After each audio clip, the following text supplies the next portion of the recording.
Ahoj, já se jmenuji Leona Kysilková a dneska jsem si pro vás připravila tip na netypický dárek, jak třeba dětem do školy, když chtějí, mají narozeniny a chtějí dát něco spolužákům, anebo i vůbec jako dárek, který chtějí dát někomu jako pozornost. Třeba teď se blíží konec školního roku, tak třeba paní učitelce nebo dětem, komukoliv, komu ho budou chtět obdarovat. Myslím si, že tento dárek bude hlavně pro děti, který zajímá vaření, pečení, který rádi pomáhají v kuchyni. Já jsem připravila recept na mafiny, které mají děti velmi rádi. A ten recept jsem trošku upravila, aby byl spíše z té kolonky z těch zdravějších. Takže se pustíme do toho. Nejdřív si nasekáme čokoládu. Zvolila jsem normální čokoládu na vaření. Nemám ráda, když je nastrouhaná, protože je velmi najemno. Takže to spíš takhle nasekám trošku nožem. Já už jsem si tady kousek připravila. Teď dosekám teda ten zbytek, aby jsme mohli začít. Je to trošku těžko, protože ta čokoláda je taková tuhá. Tak.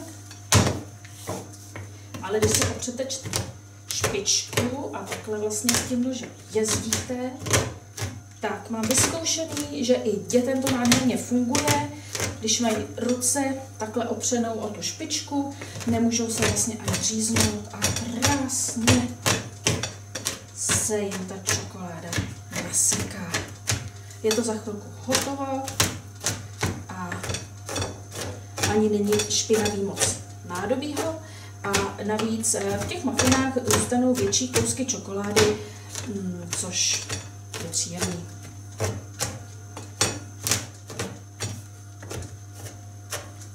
Tak, takže nasekáme tak, jak máme rádi. Připravíme to tady. Co si ještě připravíme, tak je, zvolila jsem avokádo, že bychom nedávali tolik tuku, ale dali bychom avokádo. Tak, s tím se hezky pracuje. Jsem to nařízla křivě, takže nařízneme, ono to pak jde krásně od pecky. Teď to tady mám celý jsem to tady udělala křivě. Tak, oloupeme. To je takový tuší, je lepší, když je trošku víc zralý. Ono se potom víc tak jako rozpadá. Tady jsem na výběru moc neměla, takže jsem zvolila tohle.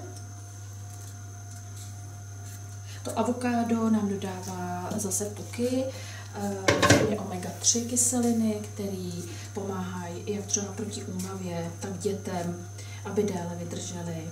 Úplně úžasné. A doufám, že to asi budu muset trošku nastrouhat. Protože mám takový pocit, že to je hodně tuhé. Tak, tuhle pecku zase vyndáme.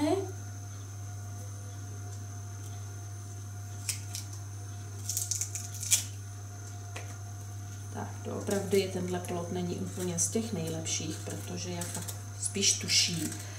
Je lepší, když to avokádo už je víc zralejší a má takovou tmavší barvu. Není takhle, ta slupka není taková zelená.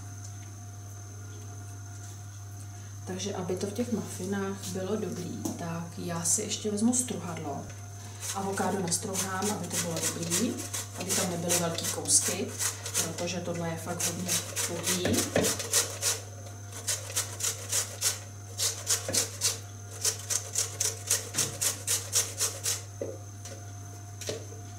Tak, to, co jsem nastrouhala, teda zase budu nakrájela, to zase nastrouhala. Vždycky to avokádo vybírejte tak, aby bylo lehce měkký. Může mít i trošičku tmavou barvu, ale aby nebylo úplně, aby z toho nepromáčkli, to už by začalo hnít. A než ho budete připravovat, tak ho nechte vyndaný z ledničky a ono krásně dojde.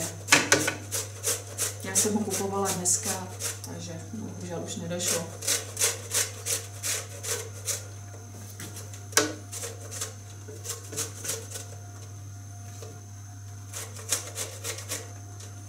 To avokádo se dá použít jak na slanou, tak na sladko. Ono chuť moc výraznou nemá a vlastně přijme chuť toho pokrmu, který děláte.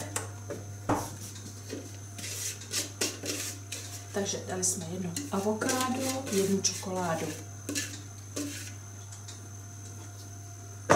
Tak a teďka si dáme tekutý části, takže jedno vajíčko.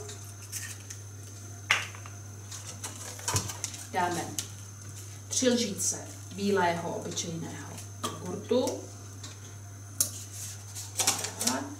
A jako sladidlo já použiji kokosový cukr, protože má velmi nízký glykemický index, tudíž nezvedá hladinu cukru v krvi. Můžou ho i lidi, kteří mají cukrovku.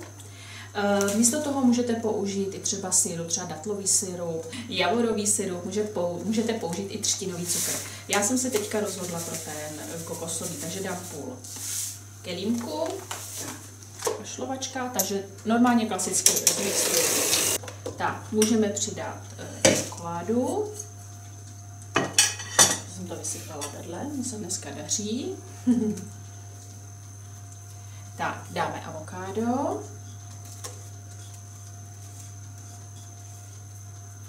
Tak, přidám k tomu trochu kokosového oleje. Kokosový olej má všestranné použití, může se používat jak na tělo, tak se může i jíst. Je velmi příjemný, dobrý. Při teplotě na 25, on je takový tuhej, ale při teplotě na 25 stupňů se stává tekutým. Tak a jako poslední tohle zamícháme.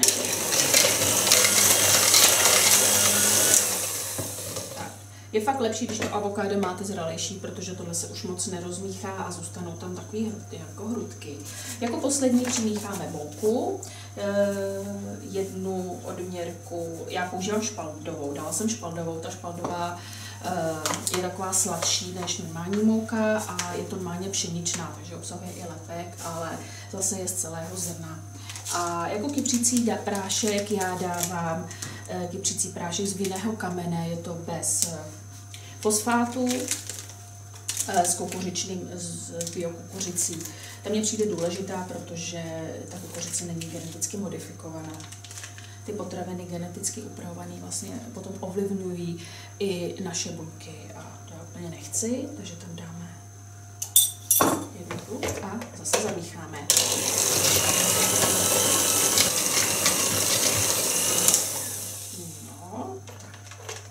Těsto máme připravený. Mám tady připravenou formu, ve které mám daný takhle košíčky a ty teďka naplním. Troubu jsem si vyhřála na 180.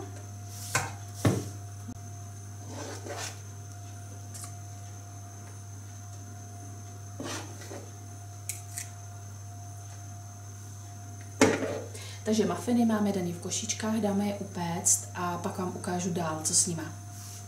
Mafiny jsou upečený a já jsem je pro vás i zrovna ozdobila. Máte tady 2 typy a určitě vymyslíte ještě úplně něco jiného originálního, jak třeba dárek pro paní učitelku do školy nebo pro kolegyně v práci.